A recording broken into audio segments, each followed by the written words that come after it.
Assalamualaikum warahmatullahi wabarakatuh. Waalaikumsalam. Waalaikumsalam warahmatullahi wabarakatuh. Perkenalkan, kami dari kelompok 1 yang beranggotakan saya sendiri, Ainun Putri Utari, Elza Ekayana, Niki Khairunisa, dan Salsabila Putri Widyadana. Di sini kami akan mempresentasikan mengenai bab instrumen keuangan, kas, dan piutang. Sebelumnya terima kasih kepada Bu Ardian selaku dosen pengampu mata kuliah Akuntansi Keuangan Menengah 1. Dan terima kasih juga kepada teman-teman yang sudah bergabung dalam Zoom meeting pada kesempatan kali ini. Baik, pertama saya akan menjelaskan mengenai instrumen keuangan. Lalu, pengertian instrumen keuangan sendiri yaitu kas dan piutang merupakan contoh dari aset keuangan. Aset keuangan merupakan bagian dari instrumen keuangan. Instrumen keuangan adalah suatu kontrak yang menambah nilai aset atau liabilitas keuangan. Jadi instrumen keuangan ini sangat penting. Yang selanjutnya, bentuk instrumen keuangan. Di dalam bentuk instrumen keuangan ini terdiri atas yang pertama ada aset keuangan. Aset keuangan yang diukur pada nilai wajar melalui laporan laba rugi. Nilai wajar adalah harga yang akan diterima untuk menjual suatu aset atau harga yang akan dibayar untuk mengalihkan suatu liabilitas dalam transaksi teratur antara pelaku pasar pada tanggal pengukuran. Yang kedua ada investasi dimiliki hingga jatuh tempo. Lalu pinjaman diberikan dan piutang. Maksudnya, jika transaksi tersebut sudah dibayar di awal, maka transaksi tersebut lunas. Jika transaksi tersebut dibayar secara kredit, maka akan menimbulkan piutang. Dan yang keempat, aset keuangan tersedia untuk dijual. Yang kedua adalah liabilitas keuangan. Liabilitas keuangan yang diukur pada nilai wajar melalui laporan laba rugi komprehensif dan liabilitas lainnya. Yang ketiga adalah instrumen ekuitas. Dalam instrumen ekuitas terdapat instrumen ekuitas biasa, instrumen ekuitas manajemen, dan instrumen ekuitas sintesis. Dan yang keempat ada instrumen derivatif.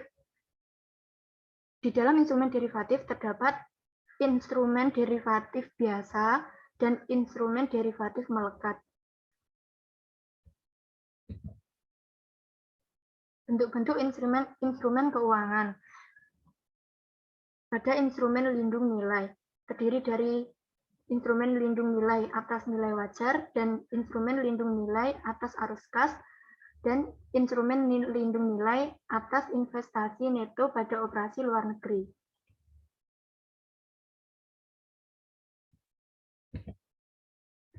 Instrumen keuangan berdasarkan jenis. Aset keuangan terdiri atas yang pertama, kas baik dalam bentuk kas di dalam perusahaan dalam bentuk uang tunai maupun kas yang disimpan di dalam bank. Yang kedua, instrumen ekuitas yang diterbitkan entitas lain. Dalam sebuah entitas, aset ini merupakan bentuk investasi berupa saham. Investasi dalam saham yang termasuk dalam investasi keuangan adalah investasi yang akan dijual dalam jangka waktu dekat dan tidak ditujukan untuk penyertaan saham dalam jangka panjang. Yang ketiga, hak kontraktual. A. Untuk menerima kas atau aset keuangan lainnya dari entitas lain. B. Untuk mempertukarkan aset keuangan dengan entitas lain dengan kondisi berpotensi untung. Yang keempat, kontrak yang akan atau mungkin diselesaikan dengan menggunakan instrumen ekuitas yang diterbitkan oleh entitas dan merupakan A. Non-derivatif, di mana entitas harus atau mungkin diwajibkan untuk menerima sejumlah yang bervariasi dari instrumen yang diterbitkan entitas. Atau B. Derivatif yang akan atau mungkin diselesaikan selain dengan mempertukarkan sejumlah tertentu kas atau aset keuangan lain dengan sejumlah tertentu instrumen ekuitas yang diterbitkan entitas. Jadi tidak termasuk instrumen keuangan yang mempunyai opsi jual. Kemudian adalah liabilitas. Liabilitas terdiri atas, yang pertama adalah liabilitas kontraktual. Liabilitas kontraktual ini untuk menyerahkan kas atau aset keuangan lain kepada entitas lain, atau untuk mempertukarkan aset keuangan atau liabilitas keuangan dengan entitas lain dengan kondisi yang berpotensi tidak menguntungkan entitas. Yang kedua, kontrak yang akan atau mungkin diselesaikan dengan menggunakan instrumen ekuitas yang diterbitkan entitas dan merupakan suatu A non-derivatif di mana entitas harus atau mungkin diwajibkan untuk menyerahkan sejumlah yang bervariasi dari instrumen ekuitas yang diterbitkan entitas. Atau B, derivatif yang akan atau mungkin diselesaikan selain dengan mempertukarkan kas dalam jumlah tertentu atau aset keuangan lain dengan jumlah tertentu dengan instrumen ekuitas yang diterbitkan entitas. Kemudian ada aset dan liabilitas keuangan. Aset dan liabilitas keuangan ini dapat diukur menggunakan dua. Yang pertama, diukur pada nilai wajar melalui laba rugi, kemudian nilai wajar dan biaya transaksi akan menjadi beban atau ekspon. Dan yang kedua, tidak diukur pada nilai wajar melalui laba rugi. Kemudian nilai wajar ditambahkan biaya transaksi dan menghasilkan biaya transaksi atau dikapitalisasi.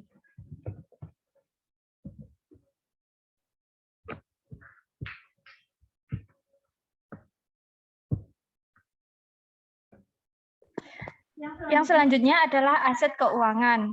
Berdasarkan PSAK 55, aset keuangan dibagi menjadi 4 bagian. Yang pertama adalah aset keuangan diukur dengan nilai wajar melalui laba rugi atau fair value to profit and loss atau FVPL. Dan yang kedua adalah investasi dipegang hingga jatuh tempo atau held to maturities atau HTM. Yang ketiga adalah pinjaman yang diberikan atau piutang atau loans or receivable atau LR. Dan yang keempat adalah aset keuangan tersedia untuk dijual atau available for sale atau AFS.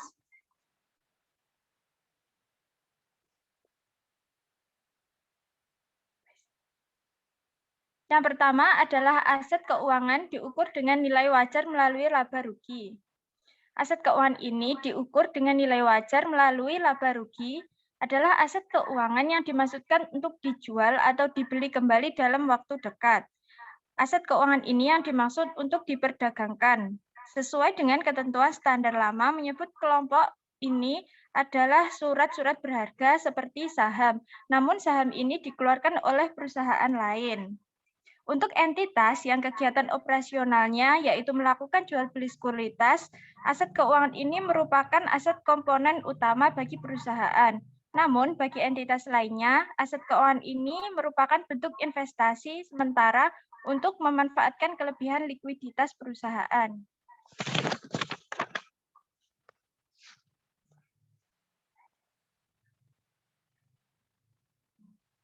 Yang selanjutnya adalah investasi dipegang hingga jatuh tempo. Yaitu investasi dipegang hingga jatuh tempo adalah aset non-keuangan, non-derivatif, dengan pembayaran tetap atau telah ditentukan dan jatuh temponya telah ditetapkan, serta entitas mempunyai intensi positif dan kemampuan untuk memiliki aset keuangan tersebut hingga jatuh tempo.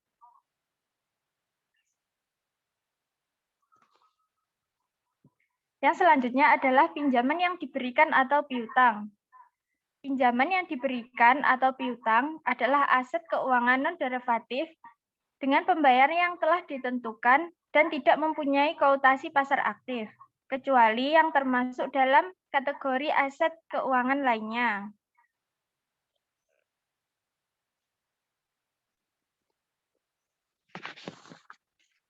Dan yang terakhir adalah aset keuangan tersedia untuk dijual.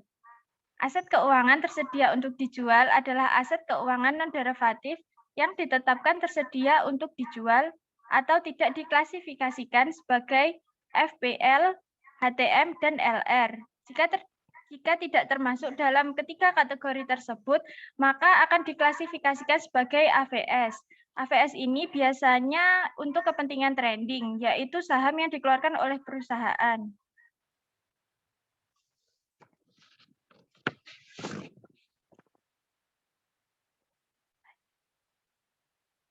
Yang selanjutnya adalah reklasifikasi aset keuangan. Pada saat pengakuan awal, AVS diakui sebesar nilai wajar, biaya transaksi yang dapat didistribusikan secara langsung untuk perolehan investasi AVS dikapitalisasi menambah nilai AVS. Untuk AVS dengan pembayaran tetap atau yang telah ditentukan, biaya transaksi diamortisasi ke laba rugi dengan menambahkan suku bunga efektif.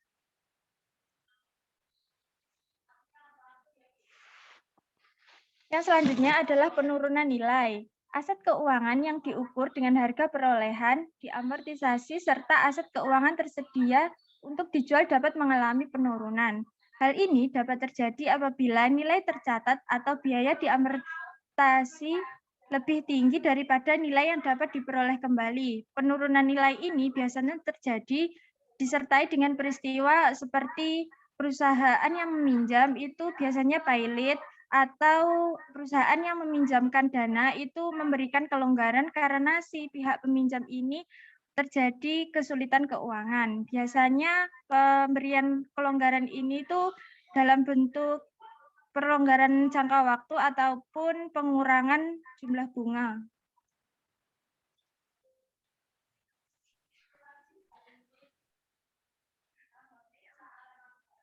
Yang selanjutnya adalah kas. Kas di sini merupakan aset keuangan yang digunakan untuk kegiatan operasional perusahaan. Kas merupakan aset paling likuid karena dapat digunakan untuk membayar kewajiban perusahaan. Kas di sini sangat berperan penting di dalam perusahaan karena tanpa adanya kas, operasional perusahaan tidak dapat berjalan dengan baik, tidak bisa membayar kewajiban yang sudah jatuh tempo, dan tidak bisa membayar gaji karyawan. Yang selanjutnya ada pengendalian kas. Kas merupakan aktiva yang paling rentan disalahgunakan. Untuk melindungi kas dan menjamin keakuratan catatan, akuntansi kas dibutuhkan pengendalian internal yang efektif terhadap kas, yaitu yang pertama ada pelaporan kas. Di dalam pelaporan kas, ada kas yang dibatasi atau restriktif, overdraft bank, dan ekuivalen kas. Di dalam kas yang dibatasi ini adalah kas yang dikhususkan untuk dicadangkan untuk membayar kewajiban-kewajiban yang sudah jatuh tempo. Dan overdraft bank ini adalah kondisi di mana jumlah cek yang ditarik dalam jumlah yang melebihi saldo kas. Dan ekuivalen kas adalah setara dengan kas. Jadi pembukuannya hampir setara dengan kas. Yang kedua, pengendalian kas. Di dalam pengendalian kas ini terdapat penggunaan rekening bank, pembentukan kas kecil, perlindungan fisik atas kas saldo, dan rekonsiliasi saldo bank. Di dalam pembentukan kas kecil ada dua sistem. Yang pertama, sistem impres kas kecil dan fluktuatif sistem. Di dalam sistem impres kas kecil adalah mekanisme kas kecil di mana dana dipertahankan tetap. Di dalam impres kas kecil ini, penggunaan dana hanya dibuktikan dari hasil penggunaan dana tersebut, tidak dibuatkan jurnal. Namun, jika dana habis dan meminta ganti untuk pembuatan jurnal, harus membuat jurnal. Dan yang kedua, fluktuating system.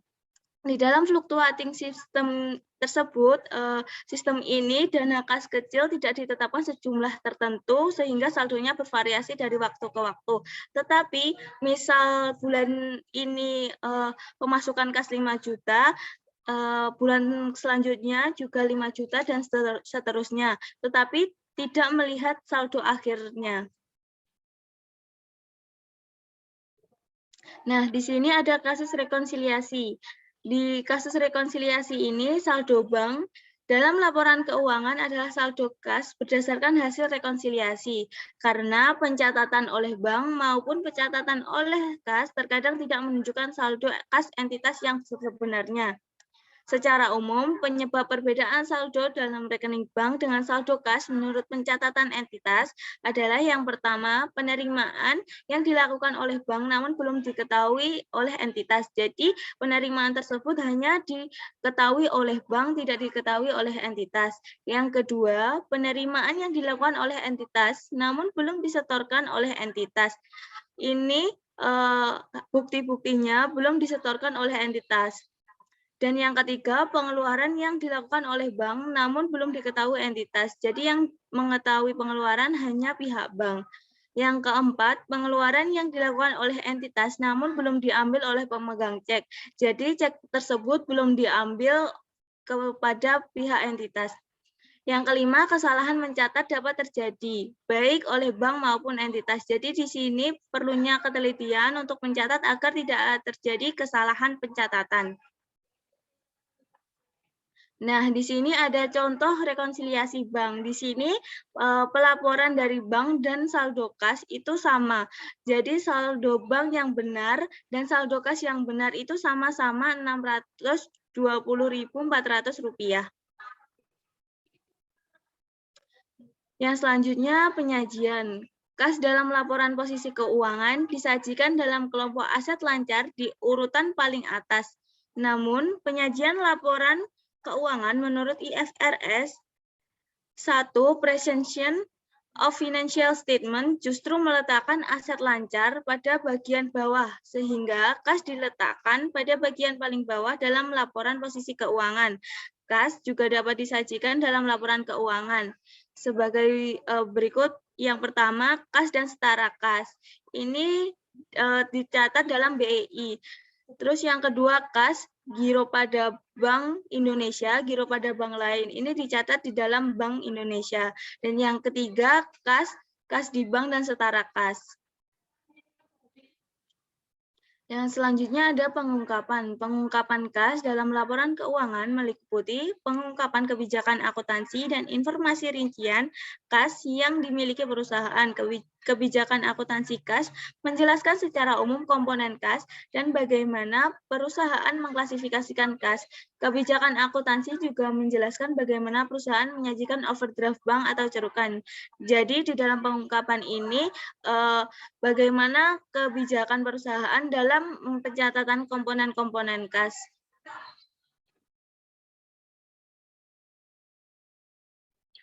Yang selanjutnya yaitu piutang dan pinjaman yang diberikan. 1. Definisi dan jenis. Piutang merupakan klaim suatu perusahaan pada pihak lain.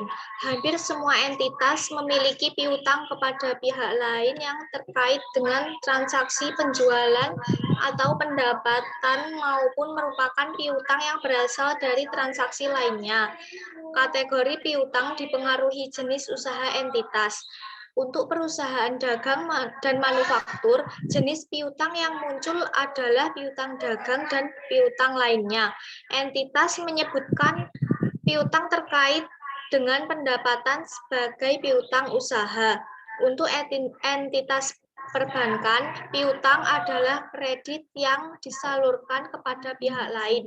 Dalam laporan posisi keuangan, diklasifikasikan sebagai pinjaman yang diberikan. Di sini, perusahaan pembiayaan selain bank, multifinance, mengklasifikasikan piutang menurut jenis pembiayaan.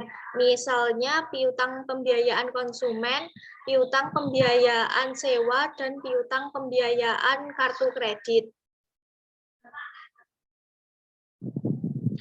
Yang kedua, wesel tagih. Wesel tagih, promissory note atau notes receivable merupakan klaim perusahaan kepada pihak ketiga yang didukung janji tertulis untuk membayar dalam jangka waktu tertentu.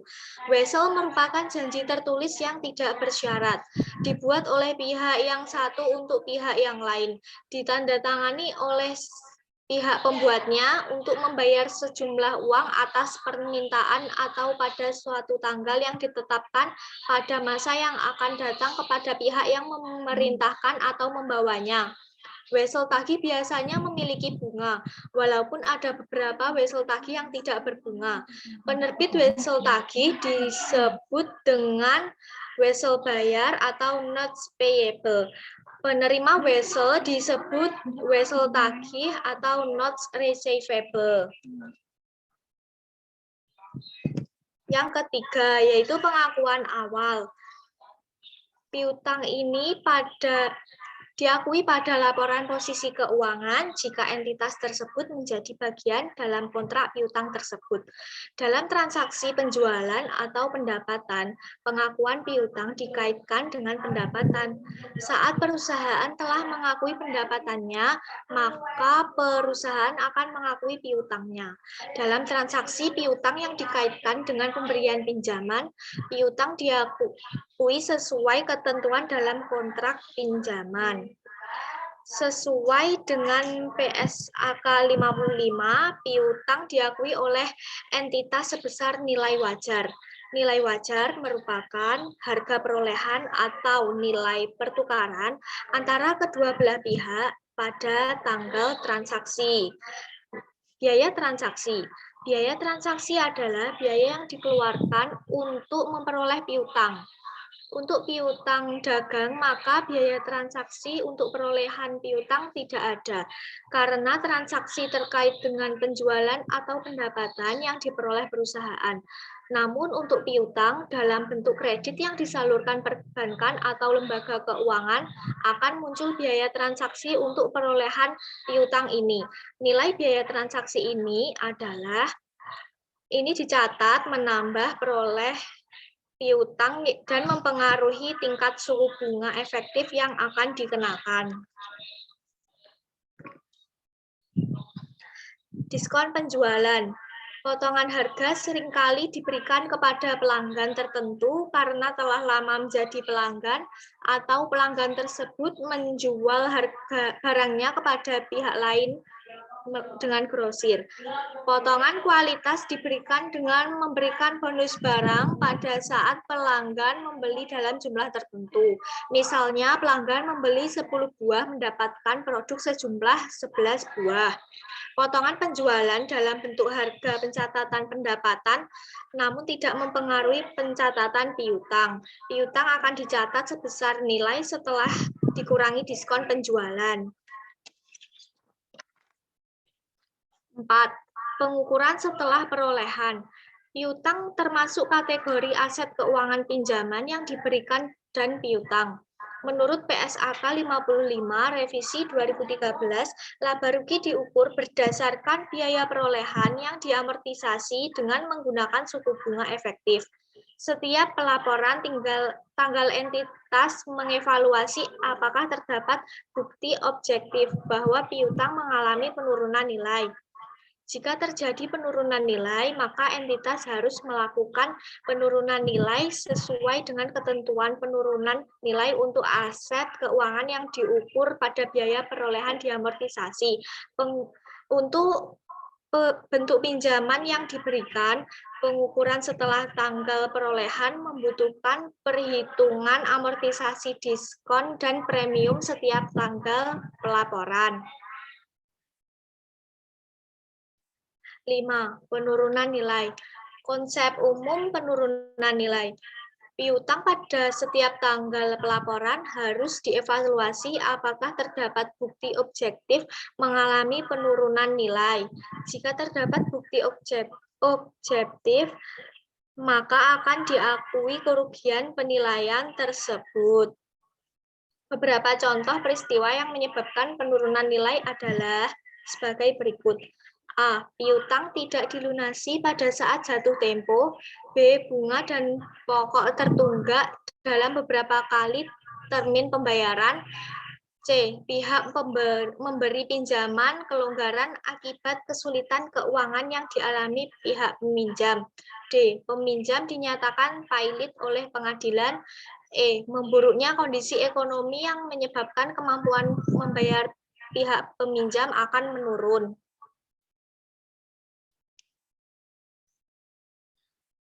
Penghitungan penurunan nilai. Untuk piutang yang signifikan secara individu, penentuan penurunan nilai dihitung secara individu. Jumlah penurunan nilai adalah seluruh nilai piutang tercatat, nilai jaminan yang dikuasai oleh perusahaan, jika ada. Jika tidak ada jaminan, maka semua piutang tersebut dihapuskan dan akan diakui oleh perusahaan sebagai beban. Penghitungan penurunan nilai. Untuk piutang yang signifikan secara individu, Mohon maaf. Selanjutnya yaitu jurnal penurunan nilai. Penurunan nilai akan dicatat mengurangi nilai piutang atau pinjaman. Ada dua metode untuk mencatat jurnal penurunan nilai, yaitu metode penghapusan langsung atau direct write-off method, dan metode pencadangan atau allowance method. Untuk metode penghapusan langsung, piutang yang diturunkan nilai langsung dihapuskan tanpa dibuat akun cadangan penurunan nilai. Standar menyebutkan kedua metode tersebut dapat digunakan oleh entitas.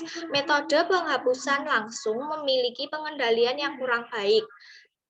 Entitas sulit memonitor jumlah piutang yang telah diturunkan sebelumnya.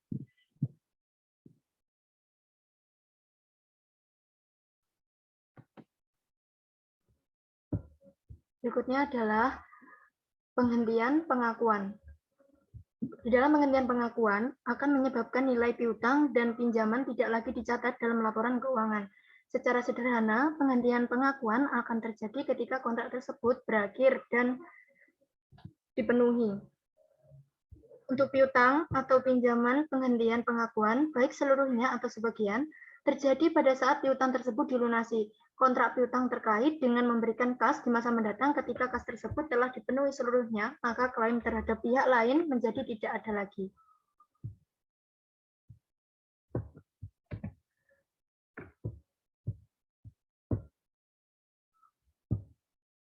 Secara PSAK 55 secara spesifik menyebutkan entitas menghentikan pengakuan aset keuangan jika dan hanya satu, kontraktual atas arus kas yang berasal dari aset keuangan tersebut berakhir, atau dua, entitas mentransfer aset keuangan yang memenuhi kriteria penghentian pengakuan.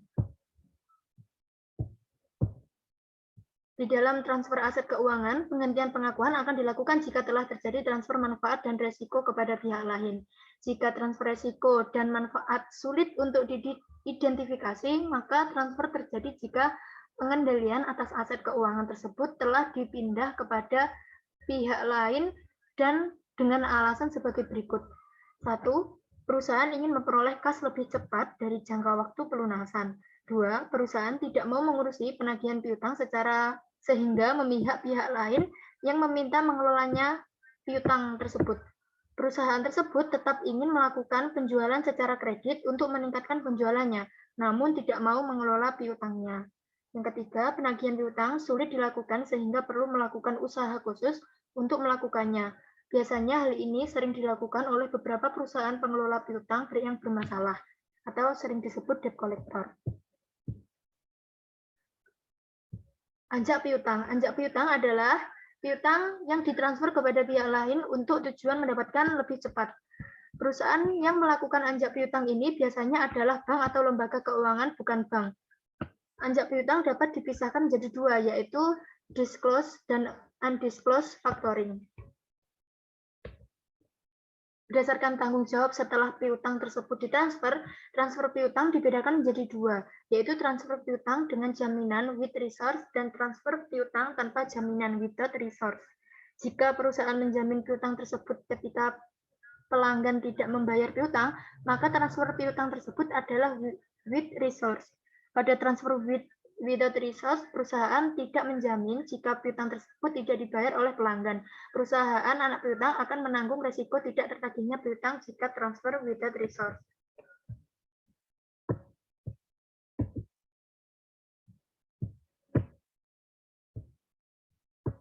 Yang selanjutnya adalah penyajian piutang dalam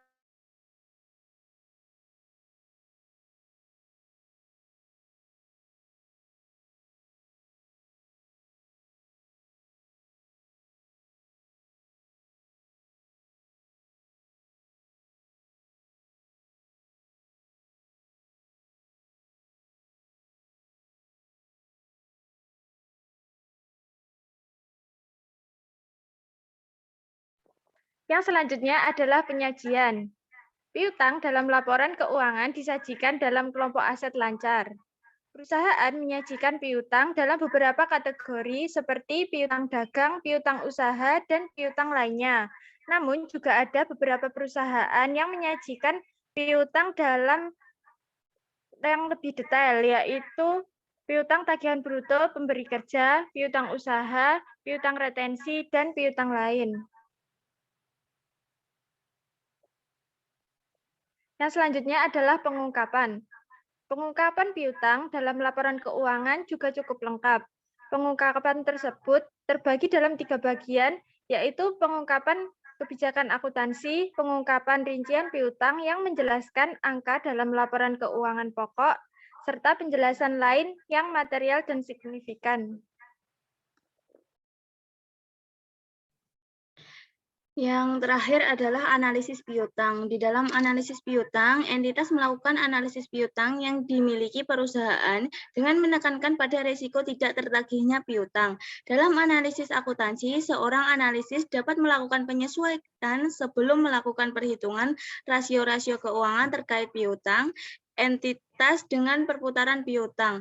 Tinggi menandakan bahwa entitas tersebut bagus. Di sini ada beberapa rumus. Yang pertama, rumus perputaran piutang yang dimana penjual dibagi piutang rata-rata dan umur piutang 365 dibagi perputaran piutang. Umur piutang dihitung dengan hari dalam 1 tahun dibagi dengan perputaran piutang. Semakin lama jangka waktu piutang mengindikasi perputaran rendah sehingga modal kerja perusahaan banyak berhenti di investasi piutang. Sekian presentasi dari kelompok kami. Jika ada yang ditanyakan, langsung ditanyakan di dalam grup WhatsApp. Terima kasih untuk teman-teman yang sudah berkenan join di Zoom kali ini. Akhir kata, wassalamualaikum warahmatullahi wabarakatuh. Waalaikumsalam warahmatullahi wabarakatuh. Terima kasih, Mbak.